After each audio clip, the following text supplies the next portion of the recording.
of us as Black women doing well in the world, bringing forth our new generations in the most peaceful, blissful ways possible, the way that we were designed to do this. So the title of our workshop is Black Girl Magic: Surviving and Thriving in Childbirth and Pregnancy and Early Parenting. And that's the way I would like us to think about it. That this is something that we can definitely survive, and not just survive, but to thrive. Actually, childbirth can be a blissful, out-of-body experience, even if the process itself is very difficult. But we're going to talk a lot about that when we talk about the tools that you need to have that peak experience that you'd like your childbirth to be. And we're also going to talk a little bit about why the more peak experience that the mom can have, how it actually benefits the child. There's life-saving and health benefits to the mother going through her labor and delivery and her pregnancy as fearlessly as possible and as joyfully as she can muster. Okay, so we're going to talk about that. So we'll have Ms. Kayla come up. I'm here with my two beautiful apprentices, Delina and Kayla. My videographers, my gorgeous grandchild Jasmine. It's a family affair. We're going to create a little sound cloud, and what I'd like for you to shout out for me, Kayla, I have a little bit of a hearing loss, so if you say something to me, I kind of like, oh, you know Samsarah hasn't heard you, please just repeat yourself. I'm not ignoring you. I love you. Every once in a while I don't hear everything. So, Kayla's hearing good. It's challenging also. It's challenging, but you have a beautiful music behind us. I would like folks to share a few words. What comes to your mind when you think about childbirth? Transition.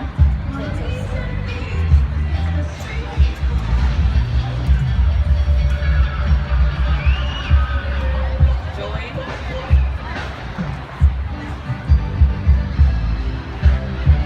Labor. Sacrifice. Strength.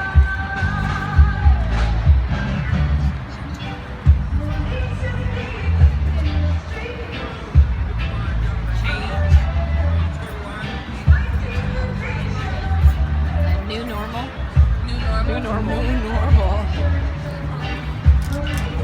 Thank you for joining us. We're shouting out words that come to our mind when we think of childbirth. Partnership.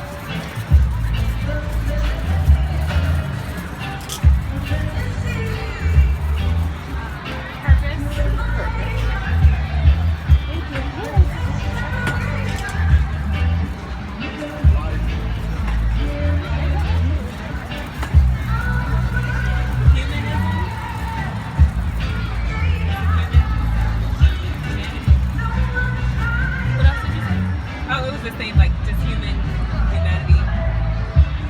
Just the same thing.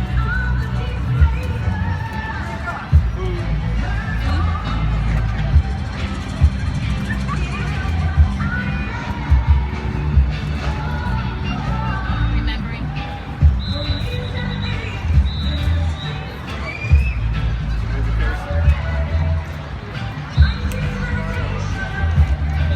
Ancestry.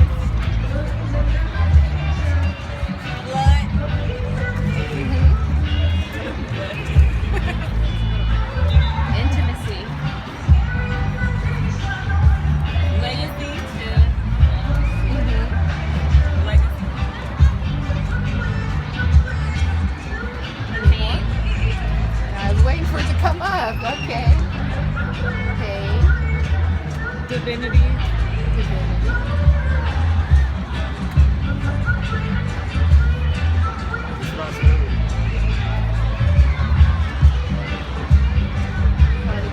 I'm going to add fear.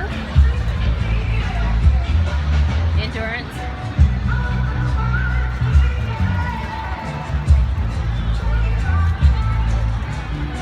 Perseverance. I don't get that.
cases here.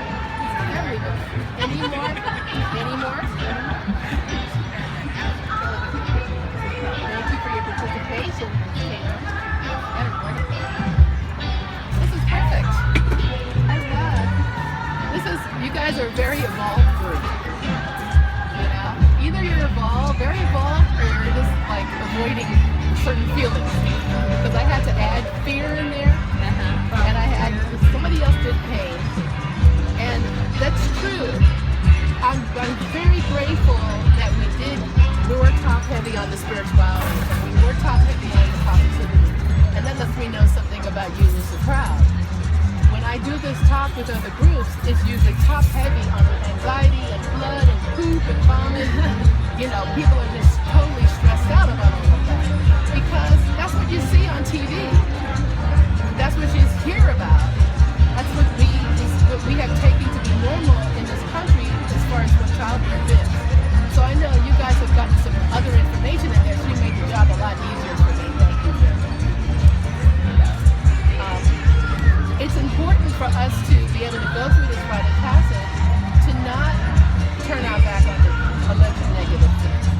Blood is very important in childbirth. It's a blessing.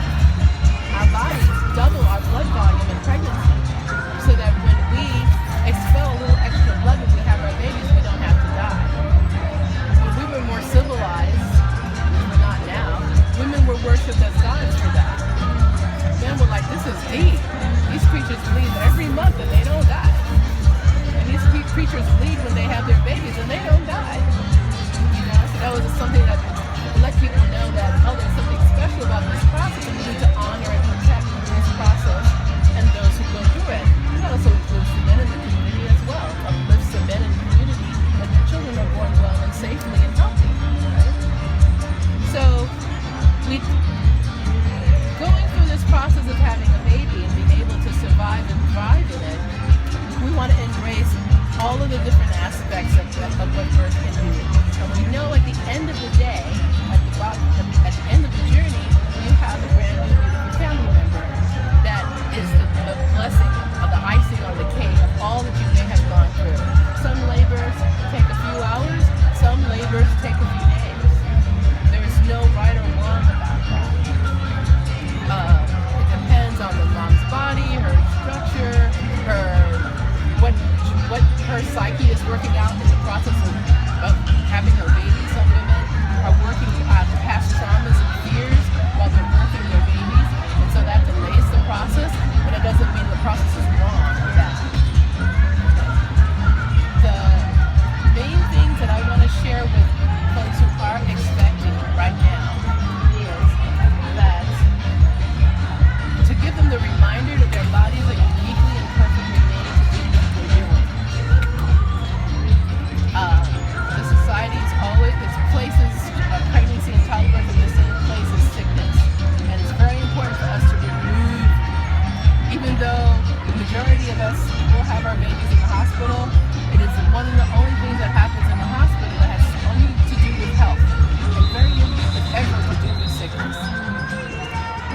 Everybody else in the hospital is sick except for the laboring women.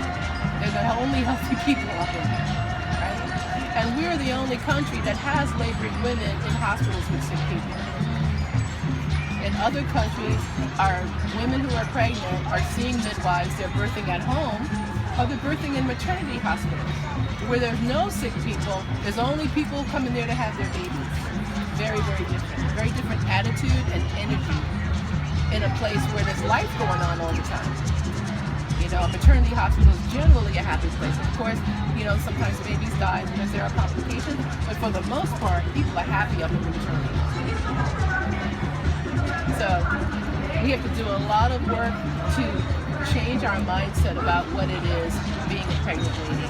And we have to take a look at just our whole lifetime before we even conceive, having the understanding that when a baby girl is born, her eggs are already in her. So the next generation is already present inside of that little baby girl's body. When you think about that, it's pretty amazing. So we as parents of little baby girls, making sure that that little baby girl has a good diet her whole lifetime, that she understands that she's a vessel of life, will dictate, hopefully, Will she not smoke cigarettes? How much alcohol she will consume? What caliber of gentleman will she allow to have access to her body? All that's really helpful information. Women don't know that about themselves. You know? You start thinking about nutrition when we are already pregnant. The baby was conceived, it was already a month or so before we knew we were even pregnant. So there are women in a panic about the drugs they may have taken before they knew there was a baby growing inside them. So what if we had this mindset that whether we choose to not have a baby right now or not, pregnancy is a potential part of our life. If we're on the pill, there's still 2% or 1% possibility of getting pregnant taking the pill every day as directed, right? So there's something in this culture that's kind of separated our sexual lives from our reproductive lives, and it's important for us to bring down those two things together. Removing the fear and being really empowered about, you know, the relationships that we choose, the food that we eat, the air that we breathe, and then by that nature that we end up being activists because the culture that we live in does not support life. If we start worrying about all that, more, you know, everybody flipped out because Alicia Keys doesn't want to wear makeup. Did you hear about that? Yeah. I'm like, can we be flipped out because the air is toxic? Can we be flipped out because, you know, we have fake food to eat and nobody knows what real food is anymore? And the real food that's available is incredibly expensive. Can we be flipped out about that? I'm glad the sister doesn't wear makeup, but I don't know why it should be front page news, right? What should be front page news is that a black woman is 3 times more likely to die in childbirth than a white woman in this country. 3 times more likely to die in childbirth. Why is that? There are lots of different reasons. My first answer to that question is that just systemic racism, and then access to quality health care, access to the good food that I was talking about, lack of community support, being kind of alone and isolated, having a baby. If you're a single mom, you're definitely isolated. Even if you have a partner, it's the first time he's having a child too. He's as clueless as you, even though he's supportive and he's there. You know, we have to work.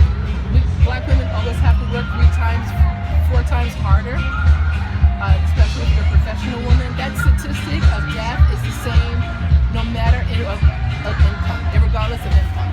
So the possibility of black women dying in childbirth is the same from a millionaire to the poorest woman in the country.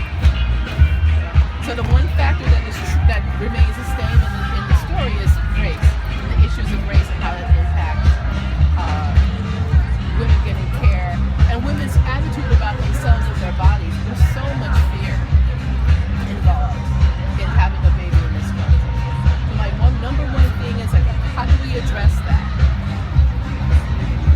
Yeah, that's up there. Yeah. Part of the problem is too that our mothers have found. Can you comment on the outcomes of recent African immigrants? That's a good point. Thank you. Yes, I can comment on that. So my wonderful apprentice wants me to mention also that our sisters who come here from Africa, when they first get here, they have amazing, beautiful outcomes. Okay? Within 6 months of being in the country, their outcomes are the same as every other black woman. So that's another indication that race has something to do with this. If you look at the country as a whole, I believe that we are like 46 in the countries that have the worst outcomes. We're number 46. But we shouldn't be on that list at all. With all the resources of the United States of America, we shouldn't be on that list at all. We shouldn't lose as many babies and mothers in childbirth as we do. Okay?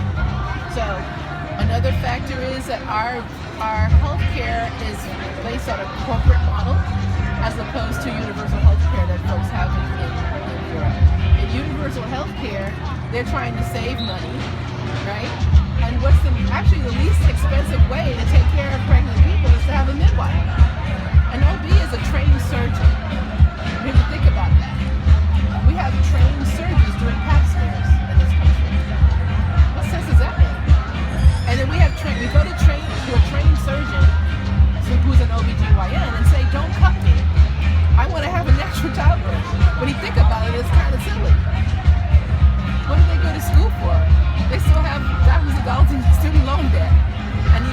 tell them not to cut us.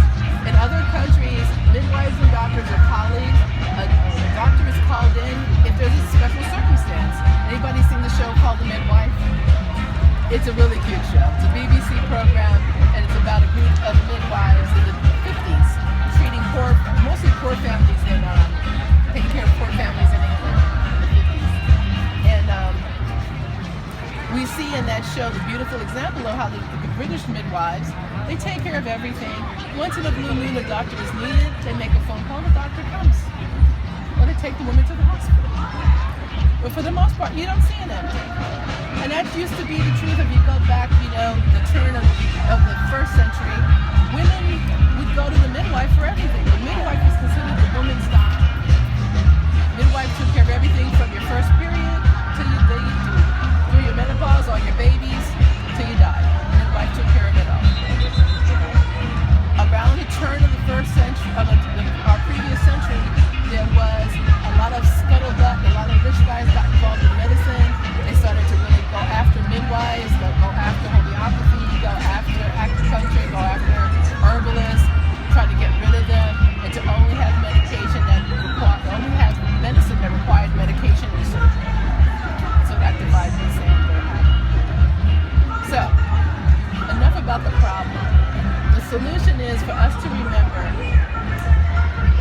that if our ancestors were able to birth babies relatively successfully under slavery, we certainly can bring our babies to life, to birth, in joy, in justice, in these times. Thank God we don't have the additional burden those beautiful women had to go through. Imagine the circumstances of being an enslaved woman birthing. And we did it.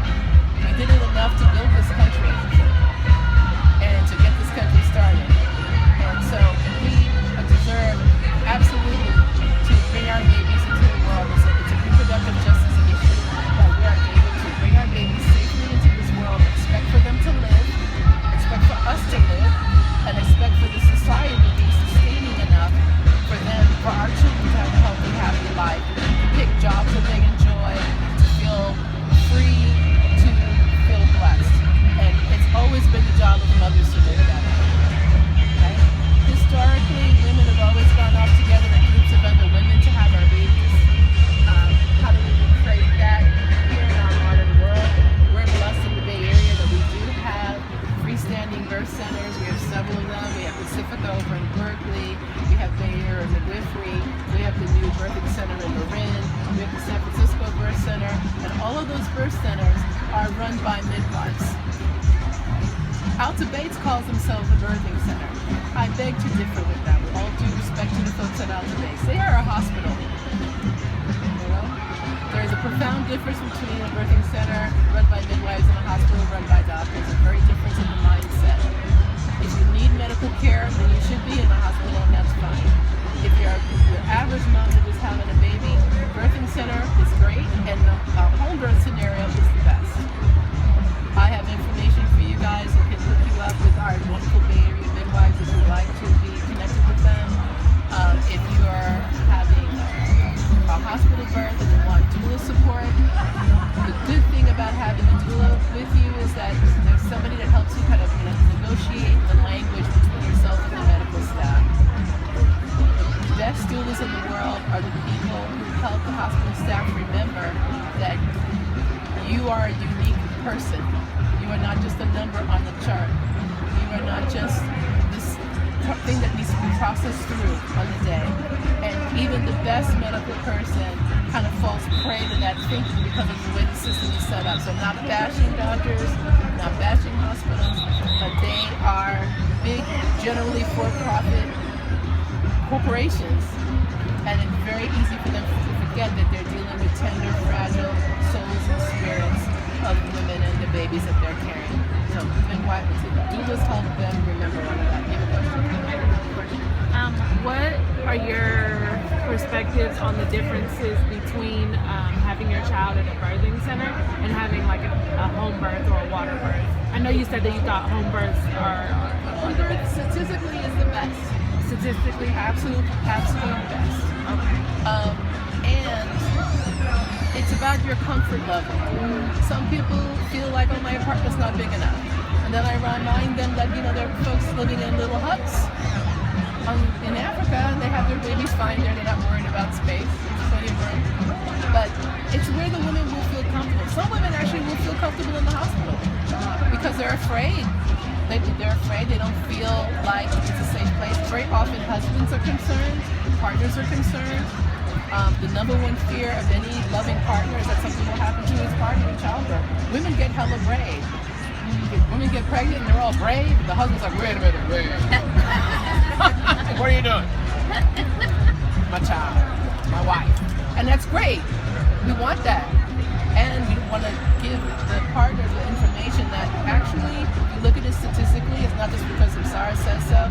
We look at this.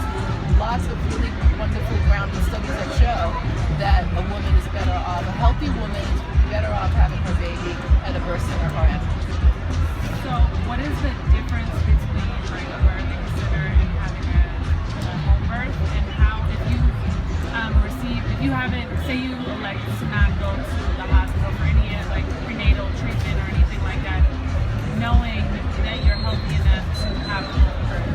Well, if you're having a birth center birth or a home birth, you're working with a midwife. The whole Yes. time. So the midwife, you're either coming into the birth center for your prenatal appointments, or the midwife is coming to your home for a home birth, where you're going to the midwife's office. And the midwives have an office that you go to their office. And so she's tracking your health as well as with you. And the midwife's job is to help you stay in that low-risk category. Teach you how to eat, help you process problems. If you had a fight with your partner and you're all stressed out, she's going to sit and talk with you. The average visit with a midwife is going to be about an hour or more, as opposed to the 6 to 8 minutes statistically you actually get with an OB. You're in and out of the OB's office like that. Okay? So if you stay within the low-risk category, no gestational diabetes, no hypertension, you strap, you're clear of all those things, and you can feel very confident that you're healthy, and you'll be able to have your baby at home or at the birth center. Sometimes folks transport to the hospital not because something is wrong. Sometimes moms get to this place of sometimes feeling very frustrated, and they feel like, I want to go to the hospital, and the midwife is not going to fight with you. Off you go. Everybody goes to the hospital. And hopefully everything proceeds there and it proceeds there fine. I see that a lot with people who have medical folks in their family, and they try to do a home birth and they really want to do it, and they're up to a certain point, and then it's like, I just can't do this here. I have to go to the hospital, and we take them where her body will feel comfortable. So, other than that though, the number one reason that I see women transport from the home birth to the hospital is that they're tired. They're having a birth that has gone on for a really long time, and they just feel really tired. They might have an epidural. The epidural lets them take a nap, and after they take a nap, they wake up and they're able to push their baby out with no further intervention. So they're artful and good reasons. Everything has its place, including medicine. Most women don't need it, but when you need it, it's a blessing to have, as opposed to giving it out willy-nilly to everybody, whether they need it or not. Did that answer your question? Can you touch on feedback? What specifically? Feedback's a big subject. Well, a lot of people feel like it's unsafe to try to have a home birth when you're having a feedback. A lot of people suggest you go to the hospital because of the fear of rupture and things like that. And I just wonder what your insight is regarding trying to still have a home birth and you're having. It's my personal opinion that the best place to have a feedback is at home with the midwife. Okay. Vaginal birth after cesarean section. And I feel that way because of my own life experience in that. When I was a little baby, actually when I was having my babies, it was once a C-section, always a C-section. And it still is kind of that way. They just don't say that anymore, but that's still the prevailing belief. It was home birth midwives that taught doctors that women could have vaginal births after they had a C-section. women started going to home birth midwives, some of them who were illegal at the time, and begging them to help them. They did not want to have, they had 4 C-sections, 5 C-sections, and they did not want to have C-sections. And so these wonderful women helped these women see that they could just have their babies at home.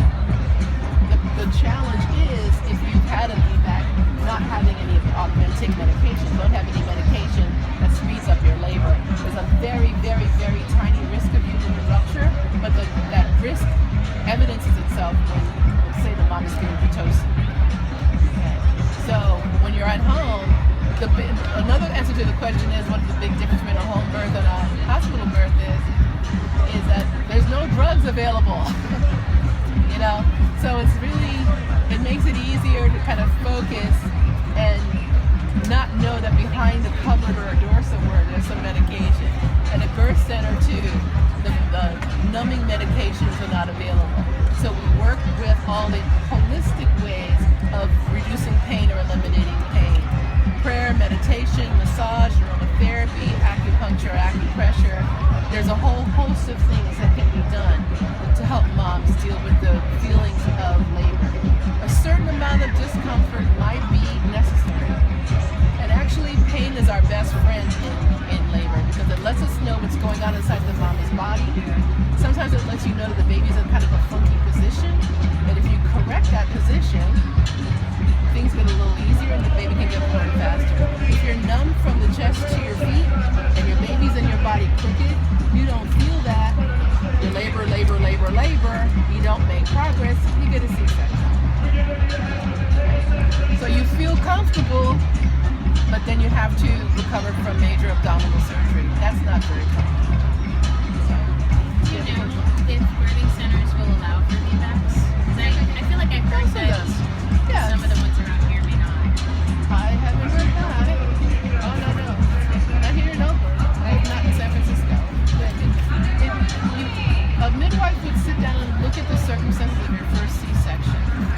There are rare circumstances where a mom will have to have both of her babies by C-section, but it's very rare. So after her reviewing your first section and looking at what was going on then, if that's not the case, then you should be fine. It's like it's 90-something% of women can have a vaginal birth after a cesarean section. From what I've heard, it's about the way that the cut was done. Sometimes, if the outside cut was done like this, but the inside one was like Right. this, then it might be a little bit more difficult. It's how the operation was done. It's also, some women might have a malformation of their hips, you know, but that's something that the individual midwife would have to go through with the client. So that's it. So that's a rare thing. If they, you know, and I also recommend that for folks to always get their hospital records after they have the baby, so you can actually see all the things that were done to you. Because what Davina is talking about is you had a C-section, but you didn't know that they cut you this way going in and they cut you up and down on the inside. And that up and down cut makes it impossible for you to have a baby. When you do your birth plan, you want to write down in your birth plan that I want both incisions to be horizontal incisions in my body. So who's going to tell you all that stuff? That's why it's important to have a doula. So when we sit down with the family, when we go over the birth plan with them, we make sure that they know all of this information. And it's not public knowledge. You know, you really wouldn't know it unless you've done an awful lot of reading. Doula will help you to read the books that will give you the information that you need. At all times, all the decisions are mom's decision. The doula does not make decisions for you. The doula can't speak for you in the hospital. What the doula can do is to work with you and your partner and your family and make sure that your family is ready to support your choices and that we all go in there as a team with the end result for you to be able to have the birth that you would like. Again, talking to the hospital staff, helping them to remember who you are and where you are and what you need. Also, doulas are very important for helping moms to latch on to their babies right away, get right into breastfeeding as soon as possible after the birth. I'm going to talk a little bit about, you know, that love hormone, oxytocin. Feeling healthy and happy and vibrant in your pregnancy gives you the strength you need to go through however long your labor is, whatever it takes, however long it takes you to push your baby out. Generally, for first-time mamas, it's about 2 hours to push your baby out. It takes you about 1 hour to figure out how to do it, and then it takes you an hour to do it. And the whole process of labor is building up, and the hormones are building up to get to this point where you're ready to meet with this crescendo, the big moment of pushing your baby out. If you interfere with medication, you actually hamper your body's ability to prepare you to do this. With your doula by your side, supportive family members by your side, you've been well rested, you're well hydrated, you can take a deep breath and go through this journey, which for humanity was the first shaman's journey. All men's rite of passage journeys was patterned around what men saw women go through in childhood. All of them. So there's blood, and there is something that looks like potential that you might kind of sort of die doing this, right? And that's true. And I think it's important for us to be courageous about that. If there is an element, there's an element of death, and it's all sitting here on a nice, beautiful sunny day all talking to us, right? There's an element of death, and that makes us humble, and that makes us courageous, and that makes us amazing that we will go through that for this little baby inside of us. And your doula is going to be your cheerleader for that. And your midwife, for sure, is going to be your cheerleader for that. To witness you as this amazing creature who has prepared and prayed and eaten and done yoga and gone to the chiropractor and done all these things. So that at this moment, you have everything that you need to push that baby out into the world. And not only that, to breastfeed that baby and to meet its needs until it goes off to the Ivy League college of your choice, if that's your family's decision about that. And that comes sooner than you're ready. Yes. Can you speak a little bit about breastfeeding? Because I know you mentioned it briefly, but what are the rates of breastfeeding among Black women? Because I hear it's not really as high as it should be. I do not have rates of breastfeeding, but we know that they're tragically low. And we can also look at issues in our community to show how the breastfeeding is not happening and the resulting health care problems. We have obese infants. And in our African American community, we have hypertension, diabetes, all of these things. Formula is made with high fructose corn syrup, which we know is not even real food. It's not even sugar. Sugar is better for you than high fructose corn syrup. So, babies starting its life being fed that and not being fed, like a mom's breast milk is individually made for her baby. It meets the specific needs of the individual child that she is giving birth to. If her baby catches a cold, or if she catches a cold, or if she's exposed to toxins during the day, she's creating antibodies to all of these things. Her baby gets it individually, based upon her situation, her condition. It's the more I learn about human breast milk, the more amazed I am. This substance changes by the minute. So there's no way that they can recreate what that is. Once in a blue moon, again, very rarely, there are women who literally cannot breastfeed. So if that's the case, and formula should be used as a stopgap measure, and in those moms, we need to have milk banks where moms can share milk and do other things to help that family out. Formula was started. There was a time when most mamas breastfed their babies. And formula was there for the once in a blue moon situation where a mom couldn't breastfeed.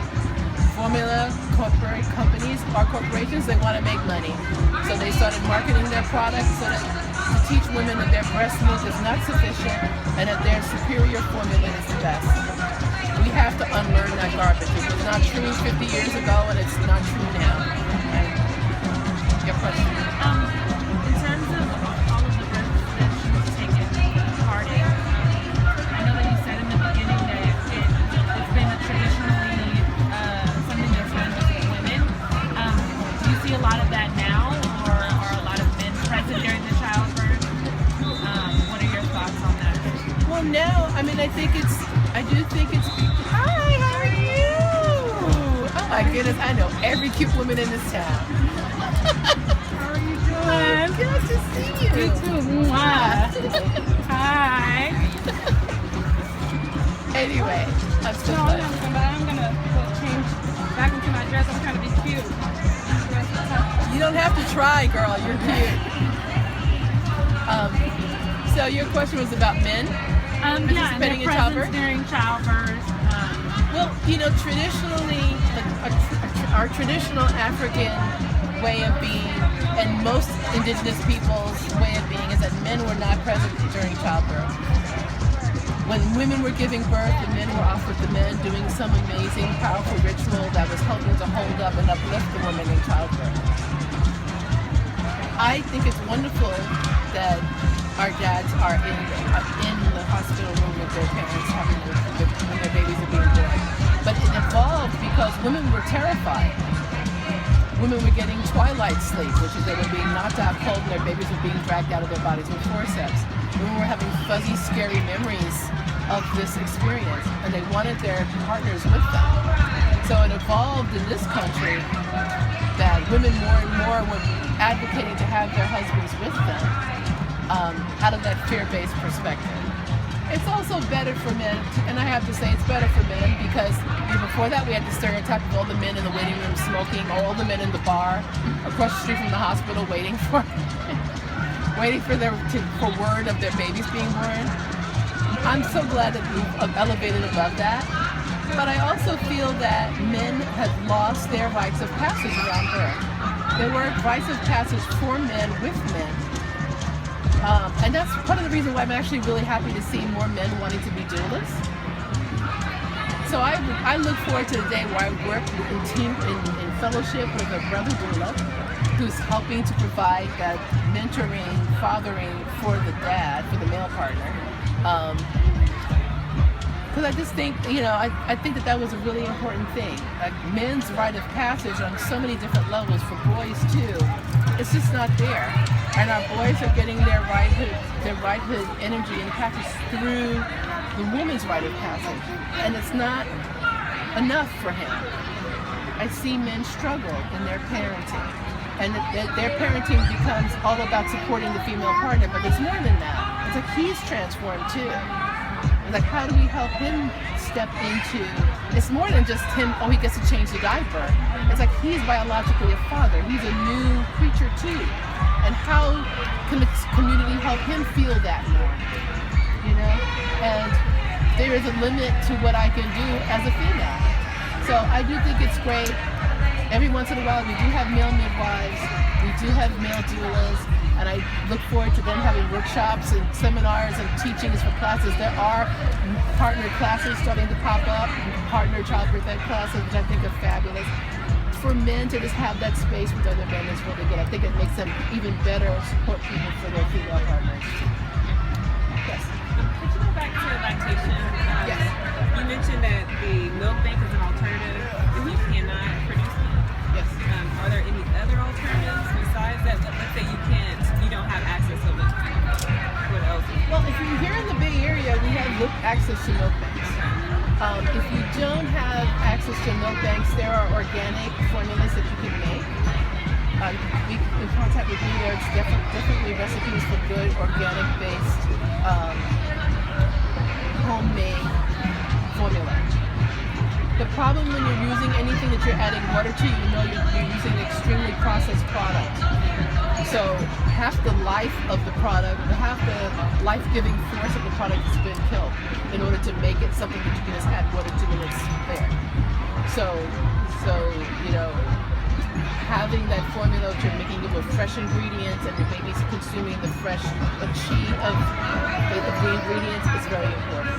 And see if you Can I also add a little bit to that? Please. Like when you become a mom, like other moms who've become a mother as well and who are in your circle. Like with my first child, I gave milk and I fed like 4 kids. Exactly. So, and they were like people that I knew, and they were like, they knew what I was eating, and they knew like my kid and like my whole scenario. So I mean, it's easier sometimes than if you're like, well, I don't even know this milk bank. Yeah. So that's about it. You will know really what support that. I really support us as women recreating our villages and taking care of each other that way. any concerns that we have around diet, that's her sister friend, pretty much what she's up to. You do it with her. You feel comfortable with it. You guys are hanging together, and why not? And that is, we biologically make enough milk generally for 1.5 children. Easy. Because we're built to survive on the planet. So there was no formula, and there was a long time in humanity there was no formula. Some other lady in the community could kick that baby alive. I became that with my younger sister. She said her breast was hard when she had her baby. She could not produce the baby. She couldn't expel the baby. Whatever reason, she tried and she tried and then they Yeah, that's important. I don't want that to happen to me. It doesn't need to, and I would need to know the particulars of her circumstances. There was something up there that her breasts were engorged, and she had a hard time emptying them. I mean, that can happen, and I'd have to know more about what was going on with her. The main reason that I've seen women being unable to breastfeed is that they've gotten court instruction on how to do it. And even in the hospitals, unfortunately, they have nursing lactation educators who are not really the best. So the deal is that I want to say to people about that is to just keep at it, keep asking, contact me, spread word out about me and my doulas. We have amazing lactation support in this town. Try to not give up. It's so hard, especially for us moms of color. We have to go back to work. We have all these other pressures on us. And it's so easy to just feel bad about ourselves and give up. And I want to give everybody all the tools that we can. We just finished Black Breastfeeding Week last week. So I've been talking about this. Last week was Black Breastfeeding Week. And,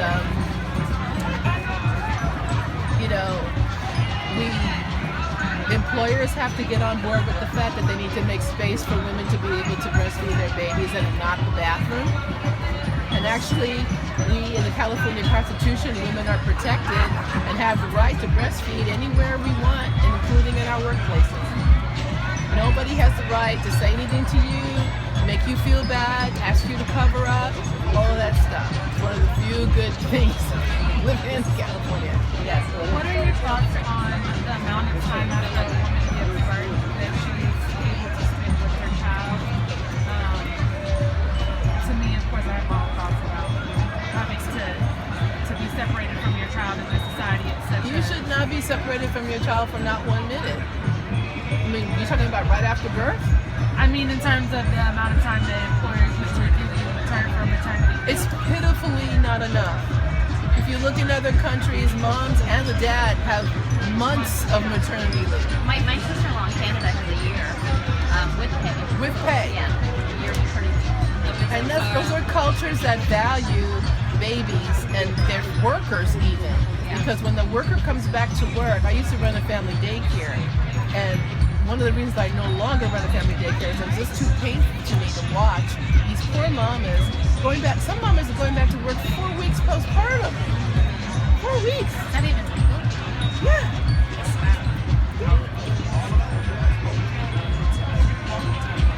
Okay.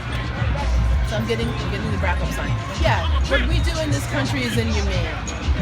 So we have stressed out moms, we have stressed out babies, we have babies that don't breastfeed well, we have a lot of postpartum depression, and it's even what is happening in the culture, and then triplet for Black and brown women.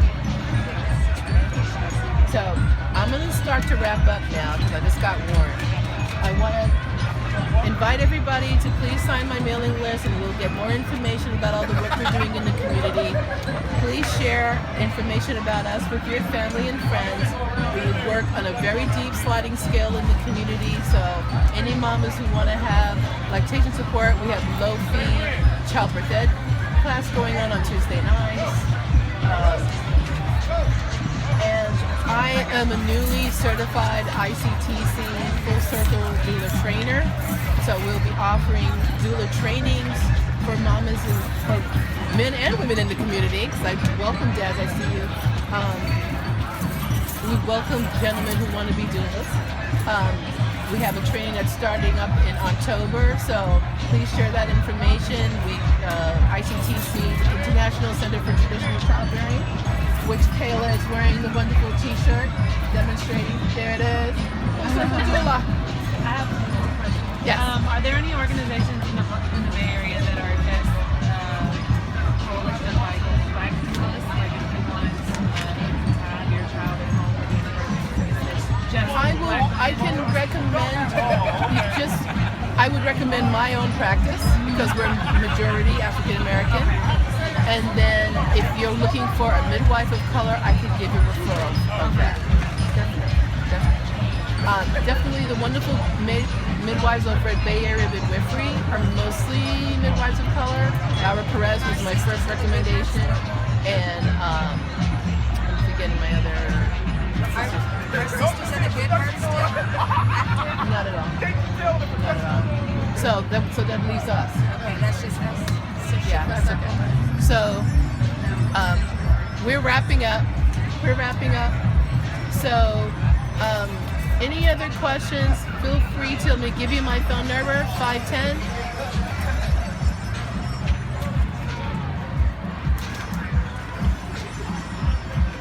393 7380. You can find me definitely on Facebook. I live there. I'm on a little condo on Facebook. Asked to be put in my parenting group for information about childbirth ed. If you want to be a doula, definitely come talk to me. I have copies of my book that I've written on sale for $25. I have the CD with an audio presentation on immunizations and vaccines for $5. We're going to move over to the grass and we let these lovely folks have the space. I want to thank you for being here and let me know if I can help you with anything in the future. Are you going to sell the books over on the grass? Yes.